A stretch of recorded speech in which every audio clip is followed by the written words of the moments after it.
स्वामींना आपण घरात आणत नाही, स्वामींना आपण घरात प्रतिष्ठित करत नाही, स्वामींची प्रतिष्ठापना आपण करत नाही, तर लक्षात घ्या ब्रह्मांड नायकाची इच्छा असते.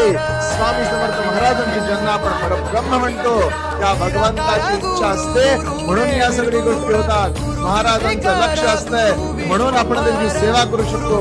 महाराजांची इच्छा असते म्हणून आपण त्यांना देवाऱ्यात बसवू शकतो. महाराजांची इच्छा असते म्हणून आपण नित्य सेवा करू शकतो. लक्षात घ्या ब्रह्मांड नायकाने ठरवलंय की कोण माझा भक्त होणार. ब्रह्मांड नायकाने ठरवलंय की कुणाचा उद्धार होणार, म्हणून आणि म्हणूनच आपल्याकडून या सेवा घडतात. लक्षात घ्या करता करविता देता न्याय करता सगळं स्वामी स्वामी स्वामी आहे. महाराजांनी ठरवलंय म्हणून सेवा करतोय हे वाक्य आयुष्यभर डोक्यात ठेवा. कधीही गर्व, कधी ईर्षा, कधी दंभ मनात येऊन स्वतःची सेवा वाया जाणार नाही. श्री स्वामी.